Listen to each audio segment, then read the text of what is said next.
সিলেট, মৌলভীবাজার এই অঞ্চলগুলো শিরক বেদাতে পরিপূর্ণ।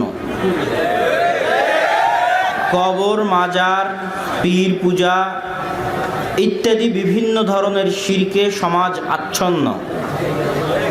এই জন্য এই ধরনের জায়গায় শিরকের উপর আলোচনা হওয়া, তাওহীদের উপর আলোচনা হওয়া অনেক জরুরি। আপনাদেরকে তাওহীদ এবং শিরকের এই আলোচনা শুনে বুঝে নিজ নিজ এলাকায় গিয়ে এটার প্রচার করতে হবে। এবং তাওহীদের প্রচারই হচ্ছে ইসলামের দাওয়াতের মৌলিক ভিত্তি, মৌলিক নীতি। এটা দিয়েই সব নবী রাসূল তাদের দাওয়াত শুরু করেছেন। এটা দিয়েই রাসূল সাল্লাল্লাহু আলাইহি ওয়াসাল্লাম দাওয়াত শুরু করার নসিহা করেছেন। এটাই হচ্ছে সব কিছুর মৌলিক ভিত্তি, সার নির্যাস। আল্লাহ সুবহানাহু ওয়া তাআলা পবিত্র কোরআন মাজিদে বলছেন, আমি আপনাদের সামনে যে আয়াত পাঠ করলাম সূরা নাহলের, আম্মান খালাকাস সামাওয়াতি ওয়াল আরজ, দুনিয়ার মানুষ তোমাদের নিকটে জিজ্ঞাসা আসমান জমিন কে সৃষ্টি করেছে। দুনিয়ার মানুষ উত্তরে বলবে আল্লাহ সুবহানাহু ওয়া তাআলা সৃষ্টি করেছে, এটা আল্লাহ সুবহানাহু ওয়া তাআলা জানেন। আল্লাহ সুবহানাহু ওয়া তাআলা পরের বাক্যে বলছেন, ওয়াংজালনা লাকুম মিনাস সামাই মা, দুনিয়ার মানুষ আসমান থেকে তোমাদের জন্য বৃষ্টি বর্ষণ করে কে? আল্লাহ সুবহানাহু ওয়া তাআলা জানেন যে দুনিয়ার মানুষ উত্তরে বলবে যে আল্লাহ সুবহানাহু ওয়া তাআলাই বৃষ্টি বর্ষণ করান। পরের বাক্যে আল্লাহ সুবহানাহু ওয়া তাআলা দুনিয়ার মানুষকে জিজ্ঞেস করছেন যে কে এই বৃষ্টি থেকে তোমাদের জন্য ফল ফলাদি ফসল গাছপালা উৎপাদন করে থাকে, বীজ থেকে অঙ্কুরোদ্গম কে ঘটায়? দুনিয়ার মানুষ উত্তরে বলবে যে আল্লাহ সুবহানাহু ওয়া তাআলা ঘটান। এইটা আল্লাহ সুবহানাহু ওয়া তাআলা জানেন যে দুনিয়ার মানুষ এই উত্তর দিবে। এজন্য আল্লাহ সুবহানাহু ওয়া তাআলা চ্যালেঞ্জ দিয়ে বলেছেন, মা কানা লাকুম আতুমবিতু শাজারাহা, দুনিয়ার মানুষ শোনো, আমি আল্লাহ সুবহানাহু ওয়া তাআলা তোমাদেরকে চ্যালেঞ্জ দিয়ে যাচ্ছি যে একটা ছোট্ট বীজের দানা থেকে একটা গাছ উৎপন্ন করা, একটা ফল উৎপন্ন করার পৃথিবীর সকল মানুষ, জিন, বৈজ্ঞানিক, ডাক্তার, সার, কীটনাশক, বালাইনাশক সব কিছু ব্যবহার করে পোকামাকড় থেকে রক্ষা করেও তোমরা একটা বীজ থেকে গাছ উৎপন্ন করতে পারবে না যদি আমি আল্লাহ না চাই। এটা আল্লাহ সুবহানাহু ওয়া তাআলার চ্যালেঞ্জ। এতগুলো কথা আল্লাহ সুবহানাহু ওয়া তাআলা কেন বললেন? আল্লাহ সুবহানাহু ওয়া তাআলা জানেন মানুষ উত্তরে বলবে যে এগুলোর সৃষ্টিকর্তা আল্লাহ। কিভাবে জানেন? আল্লাহ সুবহানাহু ওয়া তাআলা আরেক আয়াতে বলছেন, ওয়ালাইন সাআলতুমু, আপনি যদি জিজ্ঞেস করেন তাদেরকে, ইহুদি খ্রিস্টানদেরকে, মান খালাকাস সামাওয়াতি ওয়াল আরজ, আসমান জমিন কে সৃষ্টি করেছে, লা ইয়াকুলুন্নাল্লাহ, ইহুদি খ্রিস্টান সবাই উত্তরে বলবে যে আসমান জমিন আল্লাহ সুবহানাহু ওয়া তাআলা সৃষ্টি করেছে। সম্মানিত উপস্থিতি, তাহলে পৃথিবীতে যত ইহুদি খ্রিস্টান হিন্দু বৌদ্ধ আছে তারা সবাই আল্লাহ সুবহানাহু তাআলাকে আসমান জমিনের সৃষ্টিকর্তা হিসেবে বিশ্বাস করে, আল্লাহ সুবহানাহু তাআলাকে আসমান থেকে বৃষ্টি বর্ষণকারী হিসেবে বিশ্বাস করে, আল্লাহ সুবহানাহু তাআলাকে ফল ফলাদি ফসলাদি গাছপালা উৎপাদনকারী হিসেবে বিশ্বাস করে।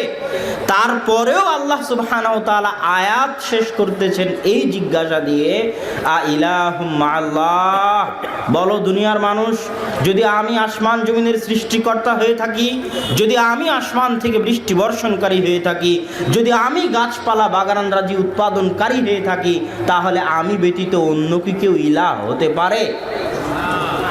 পরের আয়াতে আল্লাহ সুবহানাহু ওয়া তাআলা বলছেন, আম্মান জাআলাল আরদা কারারা, দুনিয়ার মানুষ বলো পৃথিবীকে শূন্যে স্থির করেছে কে?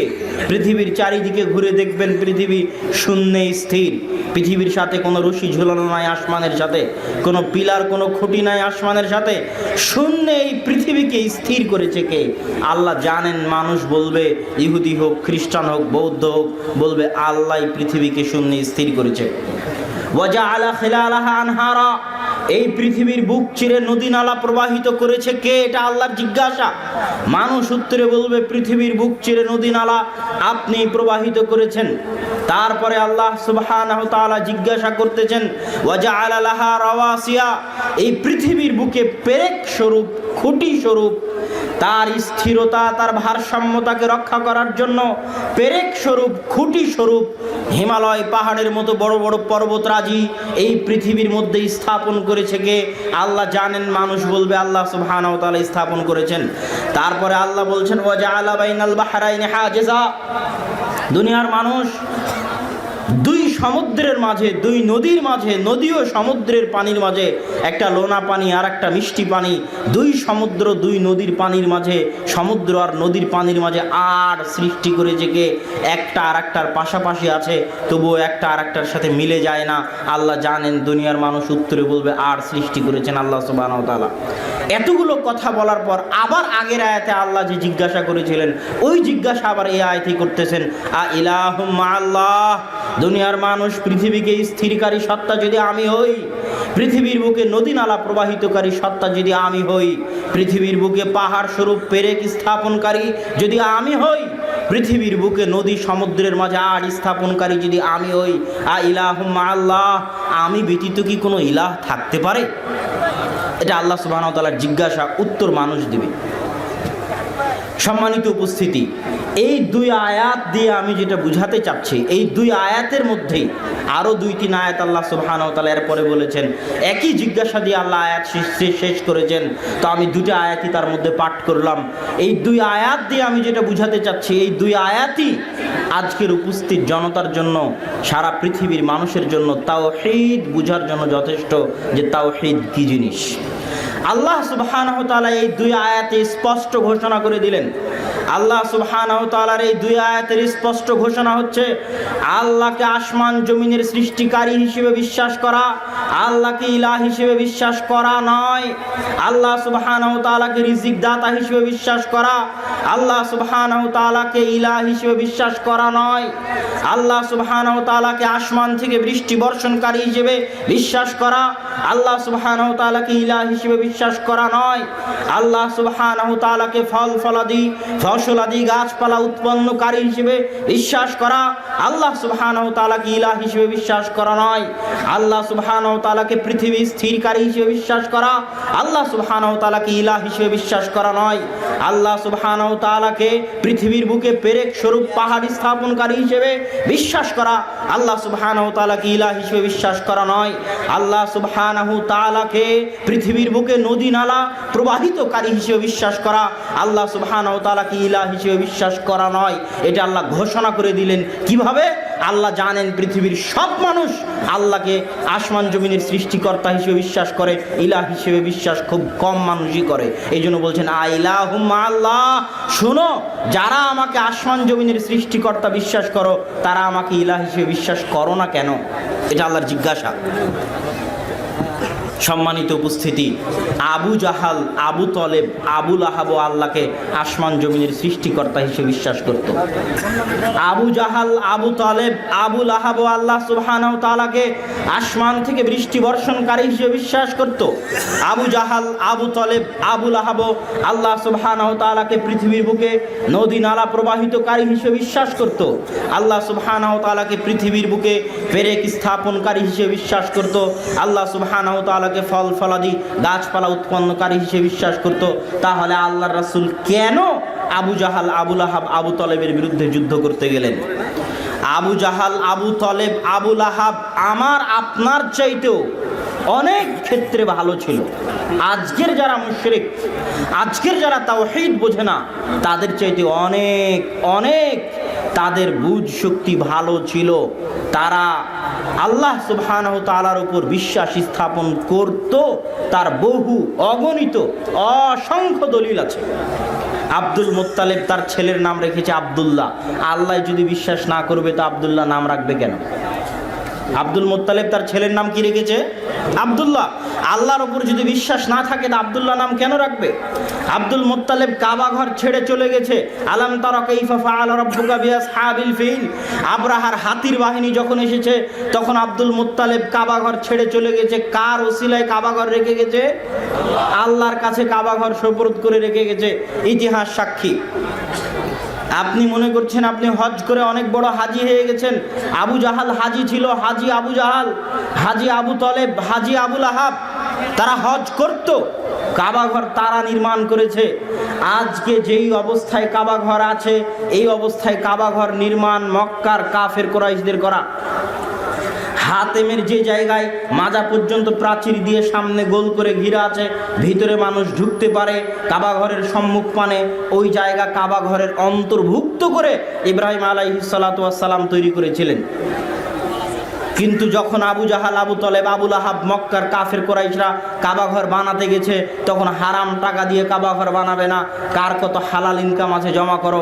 হালাল ইনকাম দিয়ে কাবা ঘর বানাতে গিয়ে অতটুকুই বানাতে পেরেছে, সামনের ওই গোলাকার অংশটুকু পূরণ করতে পারেনি, তখন খালি ছেড়ে দিয়েছে। আল্লাহ রাসূলও এটা খালি ছেড়ে দিয়েছিলেন, পূরণ করেননি। তাহলে আবু জাহাল, আবু তলেব, আবু লাহাব কি আল্লাহর উপর বিশ্বাস করতেন না? আবু জাহাল, আবু তলেব, আবু লাহাব যখন হজ করতো, বলা হয়ে থাকে যে মক্কার কুফফারেরা অনেক সময় উলঙ্গ হয়ে হজ করত। মুফাসসিরিনেরা লিখছেন যে কেন উলঙ্গ হয়ে হজ করত? সন্দেহ করতো যে এই জামাতে মনে হয় হারাম টাকা আছে, জামা খুলে ফেলে দিয়ে হজ করত, যেন আল্লাহ হজ কবুল করে। তাহলে তারা কি আল্লাহর উপর বিশ্বাস করতো না? করতো না? করতো। আবু জাহাল যখন গেল বদরের যুদ্ধে, তখন আবু জাহাল কাবা ঘরে গিয়ে দোয়া করছে, আল্লাহুম্মা আনসুর আহদাল ফিয়াতাইন, হে আল্লাহ, আল্লাহর নিকটে দোয়া করছে। কে বলেন তো, কে দোয়া করছে? আবু জাহাল। হে আল্লাহ, আজকের বদরের যুদ্ধে যারা হকের সবচেয়ে নিকটবর্তী, আপনি তাদেরকে বিজয় দান করেন। দোয়া করছে আবু জাহাল, দোয়া করছে আল্লাহর নিকটে, অথচ আবু জাহালের বিরুদ্ধে যুদ্ধ করছে মুহাম্মদ সাল্লাল্লাহু আলাইহি ওয়াসাল্লাম। তাহলে আবু জাহালের ঈমান আর মুহাম্মদ সাল্লাল্লাহু আলাইহি ওয়াসাল্লামের ঈমানের মধ্যে এমন কি পার্থক্য ছিল, এমন কি অন্তর ছিল, এমন কি সমস্যা ছিল, যেই কারণে মুহাম্মদ সাল্লাল্লাহু আলাইহি ওয়াসাল্লাম আবু জাহালের বিরুদ্ধে যুদ্ধ করতেছেন? আবু জাহাল, আবু লাহাব, আবু তলেবকে আমরা কাফের বলে জানতেছি, এমন কি সেই সমস্যা? সেই সমস্যাটি আল্লাহ পরের আয়াতে বলেছেন, আ ইলাহুম্মা আল্লাহ, আমাকে যখন সৃষ্টিকর্তা মানো, আমাকে যখন রিজিক দাতা মানো, তখন আমি ব্যতীত আর কি কোনো ইলাহ হতে পারে? মানুষ মনে করেছে আল্লাহকে রব হিসেবে মেনে নিয়েছি মানে আমি মুসলমান। আপনার ব্রাহ্মণবাড়িয়ার শত হাজারো লাখো মানুষ মনে করেছে আমি আল্লাহকে জীবন দানকারী, মৃত্যু দানকারী মেনে নিয়েছি মানে আমি মুসলমান হয়ে গেছি। তাহলে আপনার আর আবু জাহালের মধ্যে পার্থক্যটা কোথায়? আবু জাহালও তো আল্লাহকে জীবন দানকারী আর মৃত্যু দানকারী বলে বিশ্বাস করত। সমস্যা হচ্ছে আপনি এখনো বুঝেননি ইলাহ কাকে বলে, উলুহিয়াত কাকে বলে। আপনি যে রোজ পড়তেছেন লা ইলাহা ইল্লাল্লাহ, জিকির করতেছেন লা ইলাহা ইল্লাল্লাহ, তো এই অর্থটা কি, ইলাহ মানেটা কি, এটা আপনি এখন পর্যন্ত বুঝতে পারেননি। এইটা বুঝাটাই হচ্ছে তাওহীদ, এটা বুঝাটাই হচ্ছে প্রকৃত মুমিন হওয়া। এই ইলাহের জায়গায় আবু জাহাল আর মুহাম্মদ সাল্লাল্লাহু আলাইহি ওয়াসাল্লামের ঈমানের পার্থক্য। আল্লাহ সুবহানাহু ওয়া তাআলা কোরআনের সূরা ফাতিহাতে বলছেন, আলহামদুলিল্লাহি রাব্বিল আলামিন, প্রশংসা রব্বুল আলামিনের, আলামিনের রবের। আল্লাহ বলেননি আলহামদুলিল্লাহি রাব্বিল মুসলিমিন, আলহামদুলিল্লাহি রাব্বিল মুমিনিন, আলহামদুলিল্লাহি রাব্বিল মুজাহিদিন, আলহামদুলিল্লাহি রাব্বিল মুহাজিরিন ওয়ান নাসারা। প্রশংসা মুমিনদের রবের, প্রশংসা মুসলমানদের রবের, প্রশংসা মুজাহিদদের রবের, প্রশংসা আনসারি মুহাজিরদের রবের। এটা আল্লাহ সুবহানাহু ওয়া তাআলা বলেননি, বলেছেন আলামিন, আসমান জমিন এবং তার মাঝে যা কিছু আছে তাদের সকলের রব। মানে ইহুদিরও রবকে, রব মানে লালন পালন কর্তা। রব্বির হামহুমা কামা রব্বায়ানি, রব্বি হে লালন পালন কর্তা, ইরহামহুমা তাদের উপর দয়া করুন, কামা রব্বায়ানি যেমন ভাবে তারা আমাদের লালন পালন করেছিল। দুটোই রব। রব্বি হে লালন পালন কর্তা, দয়া করুন তাদের প্রতি, রব্বায়ানি যেমন ভাবে তারা লালন পালন করেছিল আমাকে ছোট অবস্থায়। তো রব মানে লালন পালন করেন যিনি, খেতে দেন যিনি, জীবন মৃত্যুর মালিক যিনি, রুজি রুটি দেন যিনি, বৃষ্টি বর্ষণ করেন যিনি, ফসল ফলাদি উৎপন্ন করেন যিনি, তিনি রব। তো যে আল্লাহ সুবহানাহু ওয়া তাআলাকে রোজ গালি দেয়, ওরও জীবন মৃত্যুর মালিক কে? আল্লাহ। যে ইহুদি, যে খ্রিস্টান, ওরও রিজিক দাতাকে আল্লাহ। এই জন্য আল্লাহ রব্বুল আলামিন, আসমান জমিন এবং তার মাঝে যা কিছু আছে সকলের লালন পালন কর্তা। ওমা মিন দাব্বাতিন ফিল আরদি ইল্লা আলাল্লাহি রিজকুহা, জমিনের বুকে বিচরণ করে, দাব্বা মানে বিচরণ করা, দাব্বাতিন মানে বিচরণকারী, জমিনের বুকে চলে বিচরণ করে এরকম কোন পশু পাখি কীট পতঙ্গ পোকামাকড় মানুষ জীবজন্তু নাই যাদের রিজিকের দায়িত্ব আল্লাহ বহন করেন না। ইনি হচ্ছেন রব, রব্বুল আলামিন। তার এক দয়ায় 99 ভাগ দয়া আল্লাহ কিয়ামতের জন্য রেখে দিয়েছেন, এক ভাগ দয়ায় দুনিয়ার কাফের মুশরিকও খেতে পায়, তাদেরও তিনি রব। কিন্তু তিনি ইলাহ, সবাই তাকে ইলাহ মানে না। সবাই তাকে কি মানে না? ইলাহ মানে না। এই জন্য আল্লাহ সুবহানাহু ওয়া তাআলা কালেমা দেননি যে লা রব্বা ইল্লাল্লাহ, আল্লাহ ব্যতীত কোনো রব নেই। এটা কি কালেমা?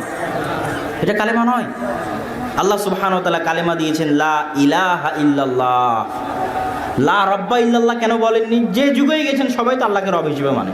আবু জাহালও আল্লাহকে রব হিসেবে মানে, আবু তলেবও আল্লাহকে রব হিসেবে মানে। আজকে আমি ব্রাহ্মণবাড়িয়াতে যদি বক্তব্য দিয়ে যাই সবাই আল্লাহকে রব হিসেবে মানেন। আল্লাহ রিজিক দাতা, জীবন দানকারী, মৃত্যু দানকারী। কোনো বেদাতি মুশরিকের সরিষা সমপরিমাণ সমস্যা হবে না, হবে না। কেন? তারা সবাই আল্লাহকে রব হিসেবে মানে। ইলাহের আলোচনায় যখনই ঢুকবো তখন আবু জাহাল, আবু লাহাবের যেমন সমস্যা হয়েছিল, ব্রাহ্মণবাড়িয়ারও একদল মানুষের সমস্যা হবে। এটাই হচ্ছে ইলাহ, উলুহিয়্যাহ। ইলাহ কাকে বলে? ইলাহ মানে মানুষ বিপদে আপদে পড়ে, সমস্যায় পড়ে যার নিকটে আশ্রয় স্থাপন করে, আশ্রয় চায়, যার নিকটে ফিরে যায়, যার ইবাদত করে, তিনি হচ্ছেন ইলাহ, উলুহিয়্যাহ। যার দাসত্ব করে, যার বান্দেগি করে, যার ইবাদত করে, যার সামনে মাথা নত করে, যার সামনে হাত পাতে, তাকে বলা হয় ইলাহ। আল্লাহ সুবহানাহু ওয়া তাআলা চাইলে বলতে পারতেন, যেমন পরের বাক্যে বলেছেন, আপনারা জানেন যে লা ইলাহা ইল্লাল্লাহর পরে আপনারা বলেন যে মুহাম্মদ রাসূলুল্লাহ, বলেন না? তো আশহাদু আন্না মুহাম্মাদ রাসূলুল্লাহ, আমি সাক্ষ্য দিচ্ছি মুহাম্মদ আল্লাহর রাসূল। তো এই পরের বাক্যটা যেমন আগের বাক্যটা ঠিক তেমনই হতে পারত। পরের বাক্যটা আশহাদু আন্না মুহাম্মদ রাসূলুল্লাহ, তো আগের বাক্যটা হতো আশহাদু আন্নাল্লাহ ইলাহ, আমি সাক্ষ্য দিচ্ছি যে আল্লাহ হচ্ছেন ইলাহ। যেমন পরের বাক্য আমি সাক্ষ্য দিচ্ছি যে মুহাম্মদ হচ্ছেন আল্লাহ রাসূল। এটা হতে পারতো, এটাই হওয়া দাবি ছিল, কিন্তু এরকম হয়নি। কেন হয়নি? আল্লাহ লা ইলাহা ইল্লাল্লাহ কেন বললেন? মুহাম্মদ রাসূলুল্লাহর মতো কেন বললেন না যে আল্লাহ ইলাহ? এইটা কেন বললেন না? আজকে আমি আপনার ব্রাহ্মণবাড়িয়া কসবায় বক্তব্য দিতে এসেছি। আমার আগে শ্রদ্ধেয় শায়েখ ডক্টর আবু বকর জাকারিয়া হাফিজাহুল্লাহ বক্তব্য দিয়ে গেলেন। তার আগে ডক্টর ইমামউদ্দিন বিন আব্দুল বাসির বক্তব্য দিয়ে গেছিলেন। তো যখন ডক্টর ইমামউদ্দিন বিন আব্দুল বাসির আসছে তখন আপনি তাকে বলেছেন, শায়েখ আমি আপনাকে ভালোবাসি, আপনার বক্তব্য শুনি। আবু বকর জাকারিয়া যখন আসছে তখন আবু বকর জাকারিয়া শায়েখকে আপনি বলেছেন, শায়েখ আমি আপনাকে ভালোবাসি, আমি আপনার বক্তব্য শুনি। এবার আমি যখন আসলাম আমাকে নেমে যাওয়ার সময় বলবেন, শায়েখ আমি আপনাকে ভালোবাসি, আমি আপনার বক্তব্য শুনি। এবার আব্দুর রাজ্জাক বিন ইউসুফ যখন নেমে যাবে তাকে বলবেন, শায়েখ আমি আপনাকে ভালোবাসি, আমি আপনার বক্তব্য শুনি। তো আমি আপনাকে ভালোবাসি, আমি আপনার বক্তব্য শুনি, এই কথা সারা বাংলাদেশের সব শায়েখকে বলা যাবে। কথা কি আমার বুঝতে পারছেন? এই কথা সারা বাংলাদেশের সব শায়েখকে বলা যাবে। আল্লাহ আপনি ইলাহ, তার আগে বলি মুহাম্মদ সাল্লাল্লাহু আলাইহি সাল্লাম আপনি আল্লাহ রাসূল, এই কথা মুহাম্মদ সাল্লাল্লাহু আলাইহি সাল্লামকে বলা যাবে। মুসা আলাইহিস সালাম আপনি আল্লাহ রাসূল, এই কথা মুসা আলাইহিস সালামকে বলা যাবে। ঈসা আলাইহিস সালাম আপনি আল্লাহ রাসূল, এই কথা ঈসা আলাইহিস সালামকে বলা যাবে। নূহ আলাইহিস সালাম আপনি আল্লাহ রাসূল, এই কথা নূহ আলাইহিস সালামকেও বলা যাবে। কথা কি আমার বুঝতে পারছেন? কারণ আপনি যদি বলেন আল্লাহ আপনি ইলাহ, এই কথা আল্লাহকেও বলা যাবে। আল্লাহর কাছ থেকে সরে গিয়ে আরেকজনকে বলবেন যে আব্দুল কাদের জিলানী আপনি হলেন ইলাহ, ওখান থেকে সরে গিয়ে শাহজালালের কবরে গিয়ে বলবেন আপনি হলেন ইলাহ, ওখান থেকে পীরের কাছে গিয়ে বলবেন যে আপনি হলেন ইলাহ, ওখান থেকে তাবিজের কাছে গিয়ে বলবেন যে আপনি হলেন ইলাহ। কথা বুঝতে পারছেন? আন্নাল্লাহ ইলাহ, আল্লাহ ইলাহ, এই কথা বললে সবার সামনে বলা যেত। যেমন রাসূলুল্লাহ, মুহাম্মদ রাসূলুল্লাহ, যুগ পরিবর্তন হয়েছে, পরিবর্তন হতে থেকেছে। মুসা রাসূলুল্লাহ, ঈসা রাসূলুল্লাহ, নূহ রাসূলুল্লাহ, চেঞ্জ হতে থেকেছে। শত রাসূল, শতবার বাক্য পরিবর্তন হচ্ছে। এইটার যেন আপনি সুযোগ না পান, এই জন্য বাক্যটা উল্টে গেছে। বাক্যটা এইভাবে হয়েছে, লা ইলাহা, দুনিয়ার যত কিছুকে তুমি ইলাহ মানো, ইলাহের মর্যাদা দাও, সরিষা সমপরিমাণ উলুহিয়াতের মর্যাদা দাও, চুল সমপরিমাণ উলুহিয়াতের মর্যাদা দাও, ওই সমস্ত ইলাহকে আগে লাথি দিয়ে, পা দিয়ে, পিষে ভেঙে চুরমার করতে হবে। তারপরে বলতে হবে যে সব বাদ, একমাত্র ইলাহ হচ্ছেন আল্লাহ সুবহানাহু ওয়া তাআলা। এটা হলো লা ইলাহা ইল্লাল্লাহর অর্থ। লা ইলাহা ইল্লাল্লাহ বললে অন্য কারো মাঝে উলুহিয়ত ঢুকানোর সরিষা সমপরিমাণ, চুল সমপরিমাণ সুযোগ থাকবে না যে আল্লাহ কাউকে মানি না, শুধু আপনার উলুহিয়তকে মানি। এটা হলো লা ইলাহা ইল্লাল্লাহ। আল্লাহ সুবহানাহু ওয়া তাআলা কোরআনে বলতে পারতেন যে না'বুদুকা ওয়া নাস্তাঈনুকা, হে আল্লাহ আমি আপনার ইবাদত করি, আমি আপনার নিকটে সাহায্য চাই। সেটা না বলে আল্লাহ বললেন ইয়্যাকা না'বুদু ওয়া ইয়্যাকা নাস্তাঈন। কেন আমি আপনার ইবাদত করে আমি আপনার সাহায্য চাই, এটা সবাইকে বলা যাবে, এমন কেউ নাই যাকে বলা যাবে না। সবার সামনে গিয়ে বলা যাবে আমি আপনার ইবাদত করি, আমি আপনার সাহায্য চাই। এই অনুবাদ করলে অনুবাদ ভুল হবে। ইয়্যাকা না'বুদু ওয়া ইয়্যাকা নাস্তাঈন, এই বাক্যের অর্থ হচ্ছে যে আল্লাহ শুধুই শুধু, অনলি ওয়ান, একমাত্র আপনারই ইবাদত করি, আপনার কাছেই চাই, আপনি ব্যতীত অন্য কারো ইবাদত করি না, অন্য কারো কাছে চাই না। এটা হলো ইয়্যাকা না'বুদু ওয়া ইয়্যাকা নাস্তাঈনের অর্থ। এটা হলো ইলাহ, যে আল্লাহ সুবহানাহু ওয়া তাআলা ইলাহ। আল্লাহ সুবহানাহু ওয়া তাআলার এই উলুহিয়তের এই দাওয়াত হচ্ছে তাওহীদের মৌলিক দাওয়াত। আল্লাহ সুবহানাহু ওয়া তাআলার দায়িত্ব হচ্ছে রব। আল্লাহ মানুষকে খাওয়াবেন, পড়াবেন, লালন পালন করবেন, এটা তার দায়িত্ব। আর আল্লাহকে ইলাহ হিসেবে মানবে, এটা কার দায়িত্ব? বান্দার দায়িত্ব।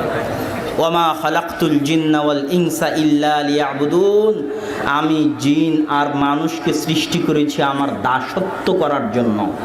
যদি অনুবাদ করতাম আমার ইবাদত করার জন্য, তাহলে আপনি বুঝতেন মসজিদে ঢুকে বের হয়ে গেলাম, ইবাদত শেষ। সিয়াম পালন করলাম রমজান মাসে, ইবাদত শেষ। মসজিদের বাইরে আর ইবাদত বলে কিছু নাই। এই জন্য অনুবাদ করলাম ওয়ামা খালাকতুল জিন্না ওয়াল ইনসা ইল্লা লিয়াবুদুন, আমি জিন আর মানুষকে সৃষ্টি করেছি আমার দাসত্ব করার জন্য। দাসত্ব মানে 24 ঘন্টা, দাসত্ব মানে সকাল থেকে সন্ধ্যা পর্যন্ত, দাসত্ব মানে জন্ম থেকে মৃত্যু পর্যন্ত, দাসত্ব মানে মাথার চাঁদি থেকে পায়ের পাতা পর্যন্ত, সর্বাবস্থায় সকল ক্ষেত্রে, মসজিদে, বাজার ঘাটে, স্কুল কলেজে, ব্যাংক ব্যালেন্সে, কোর্ট কাচারিতে, সর্বত্র আল্লাহর দাসত্বের নাম হচ্ছে দাসত্ব। এটার নাম হচ্ছে উলুহিয়া, এটার নাম হচ্ছে আল্লাহর দাসত্ব। সম্মানিত উপস্থিতি, মানুষ মনে করে যে আমি কেমনে আল্লাহ সুবহানাহু ওয়া তাআলার দাস হতে পারি। আল্লাহর উলুহিয়াত মানা মানে আল্লাহর দাসত্ব গ্রহণ করা, বরণ করা। যে যত আল্লাহ সুবহানাহু ওয়া তাআলার বেশি দাসত্ব করতে পারবে, সে আল্লাহর তত নিকটের। এই জন্য আল্লাহর দাস, এই কথাটাই রাসূল সাল্লাল্লাহু আলাইহি ওয়াসাল্লামের সবচেয়ে প্রিয় ছিল। যে আমরা যখন কালেমা পড়ি তখন আমরা বলি কালেমা শাহাদাতের সময় ওয়াশহাদু আন্না মুহাম্মাদান আবদুহু, যে মুহাম্মদ আল্লাহর দাস। এটা তার গুণ, আল্লাহর দাস, এটা তার কি গুণ? সবচেয়ে বড় গুণ, সবচেয়ে বড় গুণ। কেননা পৃথিবীর প্রত্যেকটা মানুষ, আজকে এই মঞ্চে যত মানুষ উপস্থিত আছে, সকলেই কোনো না কোনো কিছুর দাস। সকলের পায়ে কোনো না কোনো কিছুর দাসত্বের জিঞ্জির বাঁধা আছে। কারো পায়ে টাকার দাসত্বের জিঞ্জির বাঁধা আছে। আব্দুদ দিনার, আব্দুদ দিরহাম, দিনারের দাস, দিরহামের দাস। কারো পায়ে নারীর দাসত্বের জিঞ্জির বাঁধা আছে। কারো পায়ে বিড়ি, সিগারেট, তামাক, জর্দা, গুলের দাসত্বের জিঞ্জির বাঁধা আছে। কারো পায়ে মাদক দ্রব্য, মদের জিঞ্জির বাঁধা আছে। কারো পায়ে জুয়ার আড্ডার জিঞ্জির বাঁধা আছে। কারো পায়ে মোবাইলে গেম খেলার জিঞ্জির বাঁধা আছে। কারো পায়ে ক্ষমতার দাসত্বের জিঞ্জির বাঁধা আছে। সবাই নিজ নিজ জীবনে কোনো না কোনো ক্ষেত্রে কোনো না কোনো কিছুর দাসত্ব বরণ করে আছে। কেউ স্বাধীন নয়। দাবি যতই করুক স্বাধীন, সে অন্ধকার জগতে আছে, তার নিঃশ্বাস বন্ধ। মুক্ত বাতাসে সে নিঃশ্বাস নিতে পারে না। বিড়ি না খেলে সে জীবন পরিচালনা করতে পারবে না। গেম না খেললে সে বাঁচতে পারবে না। জুয়ায় না গেলে সে বাঁচতে পারবে না। টাকা না অর্জন করলে সে বাঁচতে পারবে না। টাকার জন্য জীবন দিতে রাজি আছে। ও টাকার দাস, টাকার গোলাম। ও দাসত্বের জীবন যাপন করতেছে, গোলামির জীবন যাপন করতেছে। আর পৃথিবীর সবচেয়ে স্বাধীন, সবচেয়ে আজাদ, সবচেয়ে স্বাধীন, সবচেয়ে আজাদ সেই যে 100-তে 100 আল্লাহ সুবহানাহু ওয়া তাআলার দাস। আবু বকর, ওমর, উসমান, খালিদ বিন ওয়ালিদ, আমর ইবনে আল-আস, তাদেরকে রাসূল সাল্লাল্লাহু আলাইহি ওয়াসাল্লাম এমন কোন স্বর্ণের জাদুর চাবিকাঠি দিয়ে যাননি যেটা দিয়ে তারা রোমান আর পারস্য সাম্রাজ্যকে নিজেদের পায়ে পদদলিত করে ধূলিসাৎ করে দিবেন। এরকম কোন জাদুর চাবিকাঠি রাসূল সাল্লাল্লাহু আলাইহি ওয়াসাল্লাম তাদেরকে দিয়ে যাননি। আল্লাহ রাসূল তাদেরকে দিয়ে গেছিলেন 100-তে 100 আল্লাহর দাসত্ব। 100-তে 100 আল্লাহর দাসত্বের কারণে আবু বকরের পায়ে ক্ষমতার গোলামির জিঞ্জির ছিল না যে এটা করলে ক্ষমতা হারিয়ে যেতে পারে। ক্ষমতা আগে ধরে রাখতে হবে, অতএব এটা করা যাবে না। আবু বকরের পায়ে ক্ষমতার দাসত্বের জিঞ্জির ছিল না, এটা করলে টাকা কমে যেতে পারে এই ভয় আবু বকরের ছিল না। যে এটা করলে টাকা কমে যেতে পারে, টাকার দাসত্বের জিঞ্জির আবু বকরের পায়ে ছিল না। এটা করলে ছেলে মেয়ে কি বলতে পারে, স্ত্রী পুত্র কি বলতে পারে, দেশের মানুষ কি বলতে পারে, লোকে জনে কি বলতে পারে, এইটা করলে এই ক্ষতি হতে পারে, এটা করলে এই সমস্যা হতে পারে, এরকম কোনো দাসত্বের জিঞ্জির আবু বকর, ওমর, ওসমান, খালিদ বিন ওয়ালিদ, আমর ইবনে আল-আসের পায়ে বাঁধা ছিল না। তারা ছিল 100-তে 100 আজাদ এবং স্বাধীন মানুষ। মাঠে যখন গেছে তখন কোনো পিছুটান নাই, তখন সে পারমাণবিক বমের চেয়ে শক্তিশালী। তখন রোমান পারস্য কেন, তার চাইতে শক্তিশালী যদি কিছু আসে ধ্বংস হয়ে যাবে। আজকেও পৃথিবীর মানুষ একদল মুসলমান, পৃথিবীর যে কোনো প্রান্তের একদল মুসলমান যদি 100-তে 100 আল্লাহর দাসত্ব বরণ করতে পারে, তাদের পায়ের নিচে পৃথিবীর সকল ক্ষমতা ধ্বংস হয়ে যাবে। 100-তে 100 যদি আল্লাহর দাসত্ব বরণ করতে পারে, মানুষ পারে না। মানুষের অভাব আল্লাহর দাসত্বের জীবনযাপন করার, কেন এটার মধ্যেই আসল শান্তি, আসল মুক্তি, আসল মুক্ত বাতাসের হাওয়ায় আল্লাহর উলুহিয়াতের মধ্যে রয়েছে, আল্লাহ সুবহানাহু ওয়া তাআলার দাসত্বের জীবনের মধ্যে রয়েছে।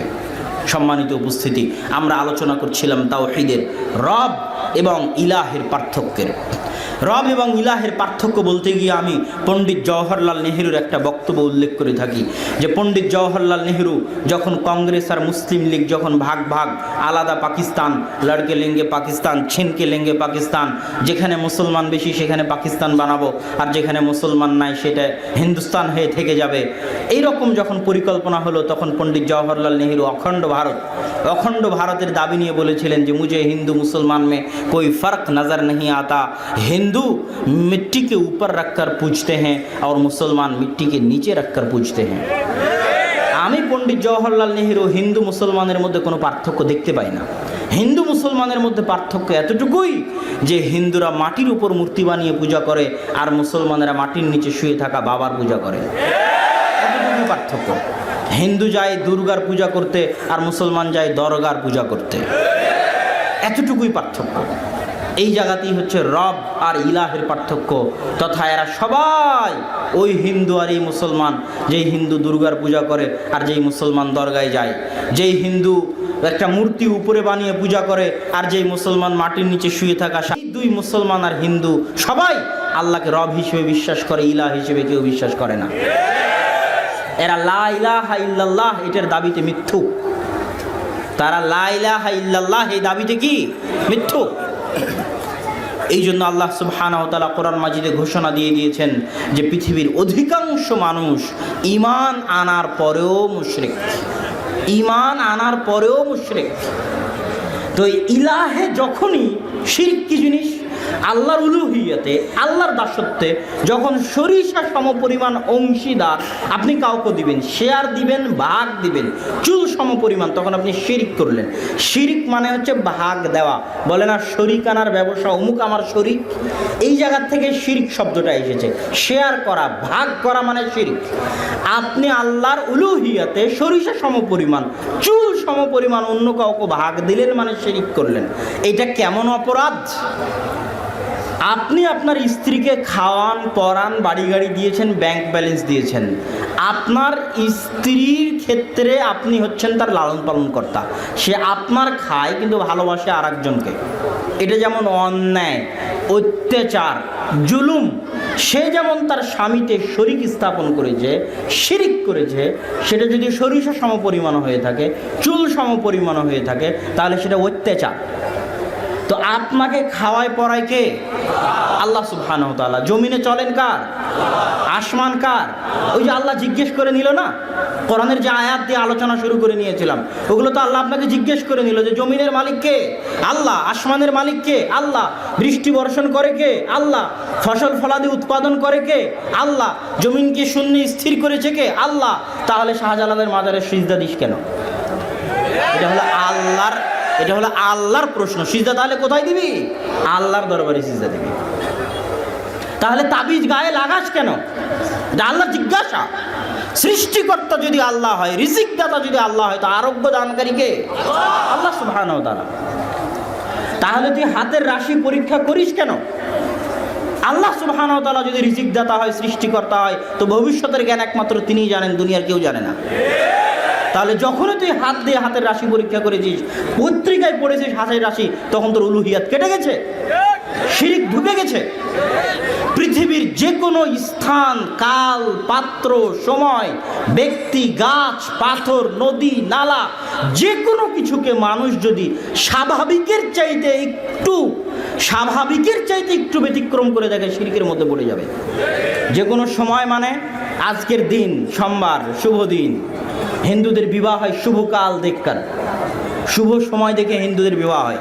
যে শুভ পরাহ্ন বের করেন, হিন্দুদের কাছে গিয়ে স্বামী স্ত্রী দুইজনের হাত পরীক্ষা করে পণ্ডিত বের করে যে অমুক দিন তাদের বিবাহ হবে শুভ। তাহলে একটা দিনকে এসে স্বাভাবিকের চাইতে বেশি মর্যাদা দিচ্ছে। আপনি বললেন সোমবারের দিন এইটা করা হবে না, বাকি দেওয়া হবে না, গাছ কাটা হবে না, অমুক দিনের এই সিস্টেম, অমুক দিনের এই সিস্টেম, এই মাসে বিয়ে করা হবে না, ওই মাসে বিয়ে করা হবে, এই দিনে বিয়ে করা হবে না, এই দিনে বিয়ে করা হবে। এই যে একটা দিনকে, একটা সময়কে আপনি স্বাভাবিকের চাইতে বেশি কিছু ভাবতেছেন। আল্লাহর সব দিন সমান, আল্লাহর 12 মাস সমান, আল্লাহর 7 দিন সমান, আল্লাহর এই 7 দিনে শুভ অশুভ বলে কিছু নেই। যখনই আপনি স্বাভাবিকের চাইতে সরিষা সম পরিমাণ বেশি করে দেখবেন, কোথায় পা দিয়ে দিবেন? জোরে বলতে হবে, কোথায়? শিরকে। যে বলে যে আব্দুর রাজ্জাক বিন ইউসুফ সাহেব কেন বলেন যে দিবস পালন করা শিরক, ওকে আবার তাওহীদ পড়তে হবে, ওকে আবার শাহ ইসমাইল শহীদ রাহিমাহুল্লাহর তাকবিয়াতুল ঈমান পড়তে হবে। দিনের যে কোনো সময়কে আপনি জন্মদিবস পালন করলেন, সরিষা সম পরিমাণ স্বাভাবিকের চাইতে আপনি ওই দিনকে মূল্যায়ন দিচ্ছেন। কি জন্য? আল্লাহর ওই দিনকে আপনি কি জন্য স্বাভাবিকের চাইতে মূল্য দিবেন? আল্লাহ কি দিতে বলেছে? আল্লাহ দিতে বলেনি। তাহলে সরিষা সম পরিমাণ আপনি স্বাভাবিকের চাইতে মূল্য দিচ্ছেন, মানে আপনার ভিতরে সমস্যা আছে, আপনি শিরকের ভিতরের দিকে ধাবিত। আজকে শিরক না করলে কালকে করে বসবেন। এটা দিনের পূজা করা। এটা কিসের পূজা করা? দিনের পূজা করা। দিবস পালন করা মানে দিবসের পূজা করা। দিবস পালন করা মানে কিসের পূজা করা? দিবসের পূজা করা। আপনি একটা সময়কে স্বাভাবিকের চাইতে বেশি মর্যাদা দিলেন। হিন্দুরা কি করেছে? ওরে বাপরে বাপ, পদ্মা বিশাল নদী, গঙ্গা এত বড় নদী, এত বড় নদী হয় না, চলো এই নদীর পূজা করি। তখন ওই নদীতে গোসল করলে সব গুনাহ মাফ হয়ে যায়। এত বড় গাছ, এই গাছ 200 বছর থেকে আছে, 500 বছর থেকে আছে, চলো এই গাছের পূজা করি। কথা কি আমার বুঝতে পারছেন? এত বড় পাথর হয় না, এত বড় পাথর কেমনে হলো, চলো এই পাথরের পূজা করি। তাহলে এই যে একটা পাথরকে, একটা গাছকে, একটা নদীকে স্বাভাবিকের চাইতে বেশি মর্যাদা দেওয়া হচ্ছে, এটা কি? শিরক। যে কোনো দিন, যে কোনো স্থান, যে কোনো কাল, যে কোনো পাত্র, যে কোনো ব্যক্তি, স্বয়ং মুহাম্মদ সাল্লাল্লাহু আলাইহি ওয়াসাল্লাম, পৃথিবীর সর্বশ্রেষ্ঠ ব্যক্তি, সর্বশ্রেষ্ঠ রাসূল মুহাম্মদ সাল্লাল্লাহু আলাইহি ওয়াসাল্লামকে আল্লাহর দেওয়া সম্মান মর্যাদার চাইতে যদি আপনি বেশি সম্মান মর্যাদা দেখাতে চান, তাহলে আপনি আল্লাহকে অপমান করবেন। গায়েবের খবর কি মুহাম্মদ সাল্লাল্লাহু আলাইহি ওয়াসাল্লাম জানেন? জানেন না। যদি আপনি বলেন মুহাম্মদ সাল্লাল্লাহু আলাইহি ওয়াসাল্লাম গায়েবের খবর জানেন, অপমান কার হবে? আল্লাহর হবে। স্বয়ং মুহাম্মদ সাল্লাল্লাহু আলাইহি ওয়াসাল্লামকে তার যতটুকু সম্মান পাওয়ার যোগ্য, ততটুকুর চাইতে কোনো দিক থেকে, কোনো মাধ্যম দিয়ে আপনি যদি সরিষা সমপরিমাণ বেশি সম্মান দেখাতে চান, তাহলে আপনি শিরকে পা দিবেন। মনে করলেন আল্লাহর কাছে সাহায্য না চেয়ে মুহাম্মদ সাল্লাল্লাহু আলাইহি ওয়াসাল্লামের কবরে গিয়ে সাহায্য চাইব, হবে? মুহাম্মদ সাল্লাল্লাহু আলাইহি ওয়াসাল্লামের কবরে গিয়ে সিজদা করব, হবে? আবু বকর, ওমর, ওসমান বিপদে পড়েনি? রাজত্ব চালাতে গিয়ে বিপদে পড়েনি? আল্লাহ রাসূলের কবরে গিয়ে সিজদা করেছে নাকি? আল্লাহ রাসূলের কাছে সাহায্য চেয়েছে নাকি? পৃথিবীর ইতিহাসের কেউ কি প্রমাণ দেখাতে পারবে? কেউ যে আবু বকর, ওমর, ওসমান, আলী চরম বিপদ মুহূর্তে আয়েশা রাদিয়াল্লাহু তাআলা আল্লাহর রাসূলের কবরের পাশেই থাকতেন, ঘরেই থাকতেন, তিনি কোনোদিন ওখানেই ইবাদত করতেন, তিনি কোনোদিন আল্লাহ রাসূলের কবরের পাশে থেকে আল্লাহ রাসূলের কাছে কিছু চেয়েছেন, আল্লাহ রাসূলের কবরে সিজদা করেছেন? এটা কেউ একটা নজির, একটা ইতিহাস প্রমাণ করে দেখাতে পারবে না। এটা রাসূল সাল্লাল্লাহু আলাইহি ওয়াসাল্লামের শিক্ষার বিরোধী, এটা উলুহিয়াতের বিরোধী, আল্লাহ সুবহানাহু ওয়া তাআলার দাসত্বের বিরোধী, আল্লাহ সুবহানাহু ওয়া তাআলার বন্দেগীর বিরোধী। প্রত্যেক পৃথিবীতে যা কিছু আছে, যার স্বাভাবিকের চাইতে সরিষা সমপরিমাণ মর্যাদা বেশি দেওয়া হয়, যত তাবিজ কবজ আছে, যত কবর মাজার আছে, যত শিরকের আড্ডাখানা আছে, সব কিছু আল্লাহর উলুহিয়াতের বিরোধী। এগুলো সব কিছু আল্লাহর উপর অত্যাচার। এগুলোকে ভেঙে খান খান করে দেওয়া প্রত্যেক মুমিনের উপর জরুরি জিম্মেদারি। আপনার বাড়িতে যদি আপনার পিতার ছবি ঝুলানো থাকে, ওই আপনার পিতার ছবি আপনার সৃষ্টিকর্তা আল্লাহর উলুহিয়াতের বিরোধী, ওকে পা দিয়ে পিষে দিতে হবে, না হলে আপনি আল্লাহর উলুহিয়াত স্বীকার করেন না। এটাই আল্লাহ সুবহানাহু ওয়া তাআলার উলুহিয়াত, এটাই মুসলমানের জাজবা, এটাই আল্লাহ রাসূল শিখিয়েছে, এটাই ইব্রাহিম শিখিয়েছে। এই জন্যই যখন এই জায়গায় মানুষ চলে আসবে, তাওহীদ যখন মানুষ বুঝে নেবে, তখনও পারমাণবিক বমের চেয়ে শক্তিশালী। যে আজকে তাবিজের সামনে মাথা নত করেছে, ভয় পেয়েছে, বাপরে বাপ যদি তাবিজ ব্যবহার না করি তাহলে জিন তো আমাকে আক্রমণ করে ফেলতেছে, আমার ছেলে মনে হয় মারা যাবে যদি আমি তাবিজ না লাগাই। আমি একটা ঘটনা হয়তো কোনো এক জালসায় শুনিয়েছিলাম, আজকে কথায় কথায় মনে পড়ে গেল। এক বাড়িতে ঢুকেছি, তো সেই বাড়ির একটা ছোট বাচ্চার গায়ে তাবিজ আছে। তো আমি বলছি এই তাবিজ খুলে ফেলতে হবে। তখন তারা বলতেছে যে এই তাবিজ যদি না খোলা যদি হয় তাহলে ওর তো ক্ষতি হবে, আমারও ক্ষতি হবে। কথা বুঝতে পেরেছেন? তো যখনই বলেছে আমার ক্ষতি হবে, তখন আমার গায়ে আগুন লেগে গেছে। তখন আমি জোর দিয়ে টান দিয়ে তাবিজ খুলে ফেলে পায়ে পিষে বলছি, জিনের বাপকে আসতে বলেন আমার ক্ষতি করতে, আমি আল্লাহর বান্দা, আর ওই জিনেরও সৃষ্টিকর্তা আল্লাহ, একটা পিঁপড়ার সৃষ্টিকর্তা যেমন আল্লাহ, আর আল্লাহ বলেছে ইন্নাল্লাহা আলা কুল্লি শাইইন কাদির, আল্লাহ সব কিছুর উপর ক্ষমতাবান, ওই জিনের উপরও আল্লাহ ক্ষমতাবান। আমি যখন আল্লাহর বান্দা তখন আমার কোনো ভয় নাই। এমপির ছেলের যদি ভয় না থাকে যে পুলিশ ওকে ধরবে কি ধরবে না, তো আমি ওই শত এমপির যিনি লালন পালন কর্তা সে আল্লাহর বান্দা। তো ওই জিন তো আল্লাহর সৃষ্টিকর্তা, ওই জিন আল্লাহর সৃষ্টিজীব, আল্লাহ হচ্ছে ওই জিনের সৃষ্টিকর্তা। একটা পিঁপড়া যেমন আল্লাহর সৃষ্টিজীব, ওই জিন তেমন আল্লাহর সৃষ্টিজীব, ওই মানুষ তেমন আল্লাহর সৃষ্টিজীব। যে একবার তাবিজকে ভয় পেয়ে গেল, যে একবার জিনকে ভয় পেয়ে গেল, যে একবার কবরের সামনে মাথা নত করে ফেললো, ও অবশ্যই একদিন আমেরিকা ইসরায়েলের গোলামি করবে, অবশ্যই একদিন ভারতের গোলামি করবে, দাসত্ব করবে, অবশ্যই অমুসলিমদের পায়ের নিচে মাথা নত করবে, টাকার সামনে বিক্রি হয়ে যাবে, ক্ষমতার সামনে বিক্রি হয়ে যাবে, দাসত্বের জীবন যাপন করবে। আর যে কোনো দিন তাবিজ, কবজ, মাদুলি ইত্যাদি, কবর পূজা, মাজার পূজা ইত্যাদির সামনে মাথা নত করেনি, 100তে 100 আল্লাহর দাস, আল্লাহর গোলাম, ওকে পৃথিবীর কোনো শক্তি কিনতে পারবে না। ও পারমাণবিক বমের চেয়ে শক্তিশালী, ওর ভাগ্যে বিজয় লেখা আছেই, ও যদি একাই থাকে তবুও ও হচ্ছে ইব্রাহিমের মতো। অতএব মুসলমানকে আসল স্বাদ নিতে হবে, তাওহীদের স্বাদ। তাওহীদের স্বাদ পৃথিবীতে সবচেয়ে মজার, সবচেয়ে আসল স্বাদ। আপনাকে পৃথিবীর সব দাসত্ব থেকে মুক্ত করে দিবে, পূর্ণ আজাদ করে দিবে, স্বাধীন নিঃশ্বাসে পৃথিবীতে চলতে পারবেন। সরিষা সমপরিমাণ ভয় হবে না পৃথিবীতে চলতে, যে না জানি এই চাকরি যদি ছেড়ে দিই তাহলে মনে হয় আমার রুজি রুটি বন্ধ হয়ে যাবে। মানে আপনি আল্লাহর 100তে 100 দাসত্ব গোলামি করেন না, আপনি এখনো টাকার দাসত্বের মধ্যে আছেন, চাকরির দাসত্বের মধ্যে আছেন, আপনার পায়ে গোলামির জিঞ্জির বাঁধা আছে। আপনি যখন 100তে 100 আল্লাহর দাসত্ব বরণ করবেন, তখন মরলেও হাসি মুখে মরতে পারবেন, ফাঁসির কাছে গিয়েও হাসতে পারবেন। ফাঁসির কাছে গিয়ে হাসতে কি লাগবে?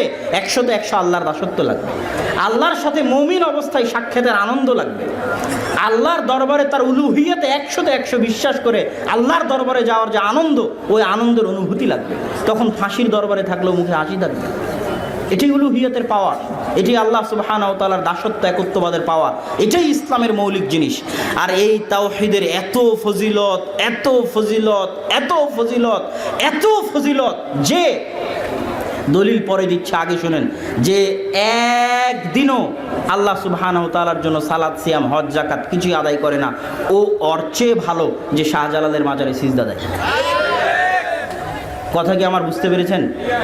মানে আল্লাহর ইবাদত না করা আল্লাহর সাথে কাউকে শরীক করার চেয়ে ভালো।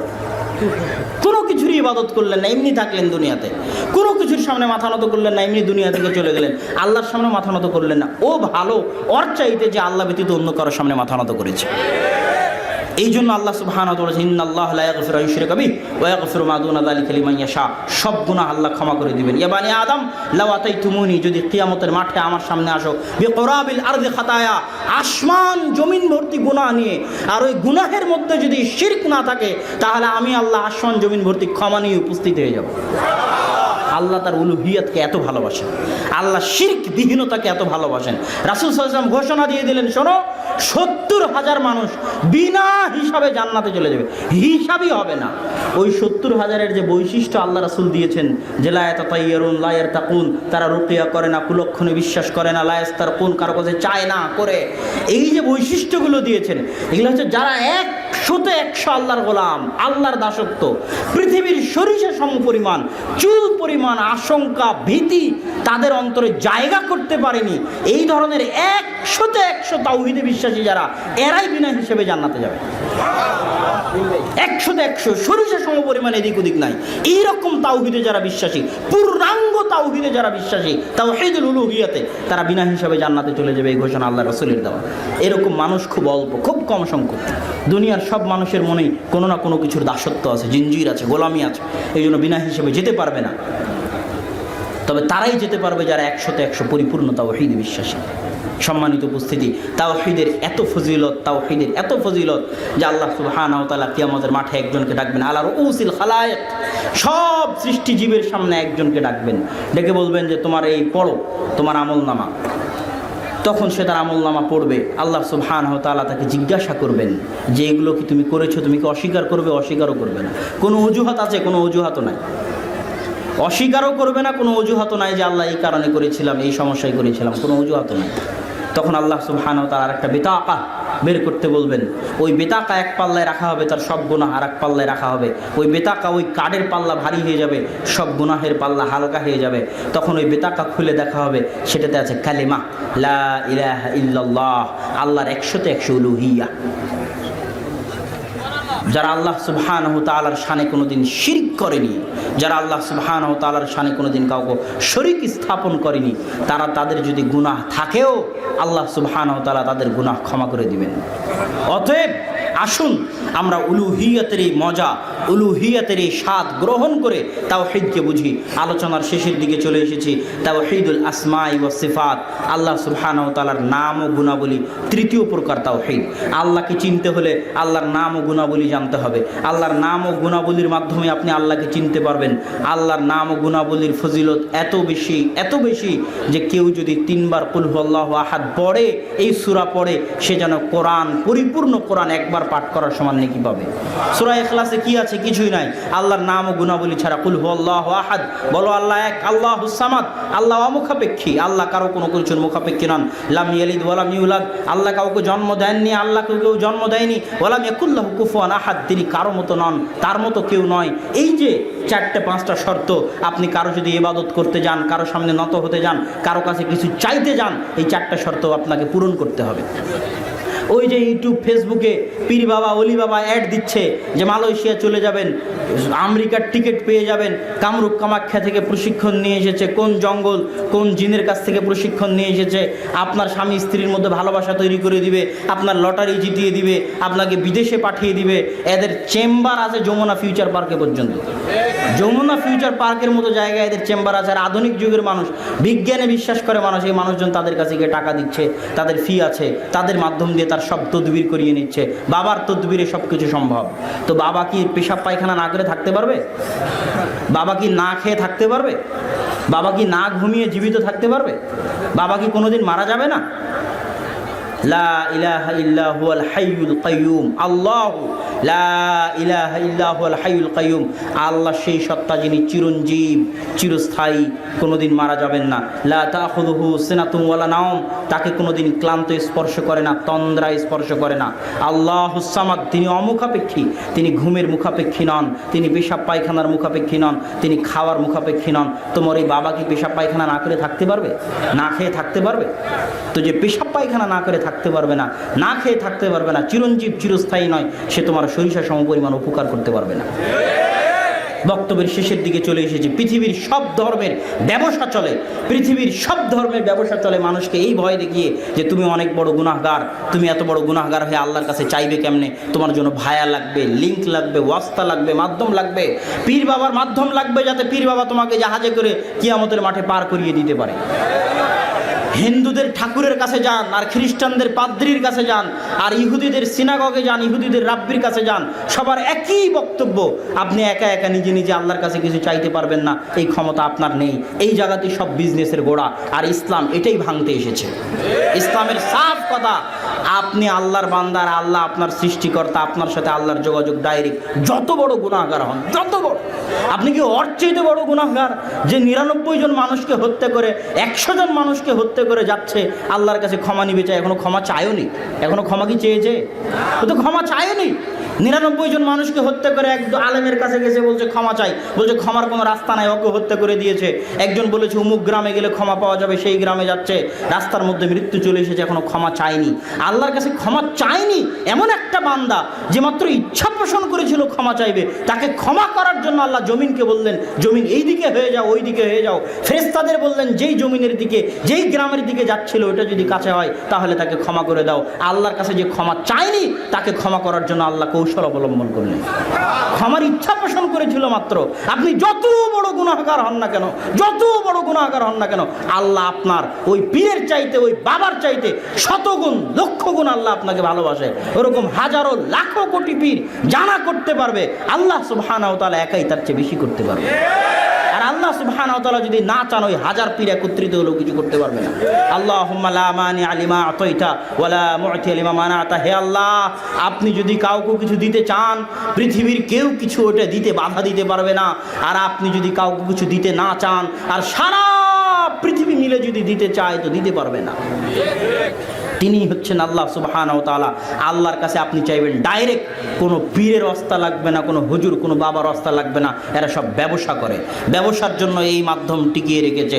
আর কিয়ামতের মাঠে কেউ জাহাজ নিয়ে কাউকে পার করতে পারবে না। কিসের পীর বাবা, কিসের ওলি বাবা, আর কিসের মাজারের বাবা। কিয়ামতের মাঠে নবীরা থাকবে বিপদে।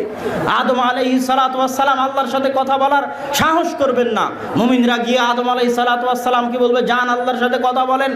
আজ যেন আল্লাহ বিচার শুরু করে, বিচারের অপেক্ষায় থেকে থেকে মানুষ ক্লান্ত হয়ে যাবে, এত ক্লান্ত হয়ে যাবে, এত ক্লান্ত হয়ে যাবে যে জাহান্নামে চলে গেলেও রাজি আছি, তবুও বিচার হোক। বিচার যদি জাহান্নাম হয় তবুও বিচার হোক। বিচারের অপেক্ষায় থেকে মানুষ ক্লান্ত হয়ে যাবে। কিন্তু কে বলবে আল্লাহকে বিচারের মাঠে যে আল্লাহ বিচার শুরু করেন? এই সাহস কিয়ামতের মাঠে কারো হবে না। আদম বলবে আমার সাহস নাই, যাও নূহ আলাইহিস সালামের কাছে। নূহ আলাইহিস সালাম বলবেন আমার সাহস নাই, যাও মুসা আলাইহিস সালামের কাছে। মুসা আলাইহিস সালাম বলবেন যাও আমার সাহস নাই, ঈসা আলাইহিস সালামের কাছে। ঈসা আলাইহিস সালাম বলবেন মুহাম্মদ সাল্লাল্লাহু আলাইহি সাল্লামের কাছে যাও। মুহাম্মদ সাল্লাল্লাহু আলাইহি ওয়াসাল্লাম আল্লাহর সাথে সরাসরি কথা বলার সাহস করবেন না। এটা আল্লাহর হায়বাত, এটা আল্লাহ সুবহানাহু ওয়া তাআলার আত্মমর্যাদা, এটা আল্লাহ সুবহানাহু ওয়া তাআলার আত্মসম্মান, এটা আল্লাহ সুবহানাহু ওয়া তাআলার গায়রাত। মুহাম্মদ সাল্লাল্লাহু আলাইহি ওয়াসাল্লাম কথা না বলে সরাসরি সিজদায় পড়ে যাবেন। কতক্ষণ সিজদায় থাকবেন এটা কেউ জানে না, আল্লাহ যতক্ষণ চাইবেন ততক্ষণ। তিনি নিজে সিজদা থেকে মাথা উঠানোর সাহস করবেন না। আল্লাহ বলবেন ইয়া মুহাম্মদ ইরফা রাসাক সালতু তাওয়াশফা তুশফা। মুহাম্মদ মাথা উঠাও, চাও দেওয়া হবে, শাফাত করো, গ্রহণ করা হবে। যেই কিয়ামতের মাঠে আদম আলাইহিস সালাম কথা বলার সাহস করলেন না, নূহ, মুসা, ঈসা আলাইহিস সালাতু ওয়াস সালাম কথা বলার সাহস করলেন না, সেই কিয়ামতের মাঠে আপনার পীর ওলি বাবা কিছু করতে পারবে? এই কথা বলা নবীদের শানে অপমান। অতএব এই পথ থেকে তওবা করে ফিরে আসতে হবে। একমাত্র 100তে 100 উলুহিয়াতের দাবিদার আল্লাহ সুবহানাহু ওয়া তাআলা। যত পীরের দরগা আছে, যত মাজার আছে, এরা সব আল্লাহ সুবহানাহু ওয়া তাআলার উলুহিয়াতের বিরোধী। এগুলো থেকে মুসলমান যারা, তাদেরকে ফিরে এসে নতুন করে কালেমা পড়তে হবে, লা ইলাহা ইল্লাল্লাহ নতুন করে বুঝতে হবে। আল্লাহ সুবহানাহু ওয়া তাআলা আমাদের সেই তৌফিক দান করুক। আল্লাহুম্মা আমিন। সম্মানিত উপস্থিতি, বক্তব্যের শেষে আপনাদের নিকট দুটি আবেদন রেখে আমি আমার বক্তব্য শেষ করছি।